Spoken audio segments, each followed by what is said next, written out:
बाप नावाची ती कविता होती. आणि त्या कवितेच्या आधी बाप या विषयावर कोणी कविता लिहिलेली नव्हती. तर 5वीच्या मुलांच्या आकलन कक्षेत बसेल, त्यांना कळेल आणि त्यांना गुणगुणाविषयी वाटेल अशी ती कविता असावी. त्या कवितेचे किस्से इतके आहेत, खूप किस्से आहेत. एक किस्सा फक्त सांगतो वेळ असेल तर. अंबाजोगाईपासून घाटनांदूर नावाचं गाव आहे 20 किलोमीटरवर. तिथे एक 15-20 वर्षापूर्वी मी गेलो होतो. आमचे मित्र आहेत दीना फड नावाचे, त्यांनी गॅदरिंगला बोलवलं होतं. संध्याकाळची वेळ झाली आणि म्हणाले सर आमच्या इथे घाटनांदूरला चांगलं हॉटेल नाही, आपण अंबाजोगाईला जेवायला जाऊ. तिथून आम्ही पुढे निघालो. 10 किलोमीटरवर आलो. तर 10 किलोमीटरवर आल्याच्या नंतर डोंगराचा भाग होता. तेव्हा आतासारखे रस्ते नव्हते, किर्रा अंधार. ते घाटात असल्यामुळंच त्याला घाटनांदूर असं नाव पडलेलं आहे.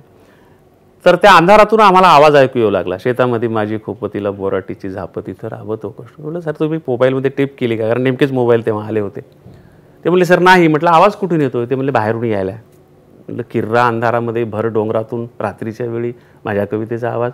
महाराष्ट्रातल्या मुलांना तर आवडायली, पण भूतांना पण आवडायली का काय. म्हटलं कविता इथं भूताशिवाय कोण म्हणणार आहे. आम्ही गाडीच्या काचा खाली केल्या. तर त्यांनी सांगितलं सर तो दूर मिनमिनता जो प्रकाश दिसतो तिथून आवाज यायला आहे. म्हटलं ती लाईट दिसत नाही. म्हणजे तिथं लाईट नाही. म्हटलं गाव आहे का. म्हणाले आदिवासी लोकांचा तांडा आहे. बॅटरीच्या माईकवर कोणीतरी म्हणते ही कविता. म्हटलं कोण म्हणाले वा. म्हणजे नाही माहीत. म्हटलं गाडी जाते का तिथपर्यंत. म्हणले जाती. मग आम्ही ती गाडी घेऊन गेलो. तर मला जे दृश्य दिसलं तिथं ते माझ्या अंगावर रोमांच उभं करणारं, कवी म्हणून आयुष्याचं सार्थक वाटणारं दृश्य होतं. आदिवासी नवरदेव नवरींचा विवाह समारंभ सुरू होता. त्यांना हिरव्या हिरव्या पानाच्या मांडवात बसवून अंगाला हळद लावणं सुरू होतं आणि करवली हातात माईक घेऊन म्हणत होती शेतामध्ये माझी खोपतीला बोराटीची झाप, तिथं राबतो कष्ट तो माझा शेतकरी बाप. मला तर आनंद झाला, पण माझ्यापेक्षा फडसरांना आनंद झाला ना की आपण साक्षात कवी घेऊन आलो. ती कविता म्हणणं झाल्यावर पुरीला बोलवलं त्याने.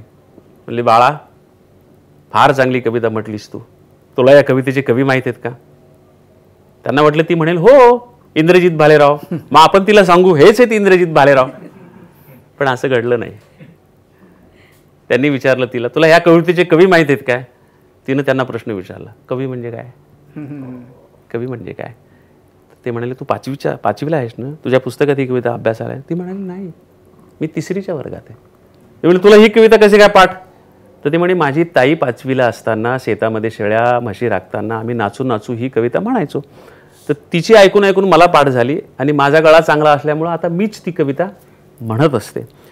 त्याच्यामुळं म्हटले आज ज्या ताईच्या 5वीच्या पुस्तकातून मी ही कविता पाठ केली त्यात ताईचा हळद लावण्याचा कार्यक्रम सुरू आहे.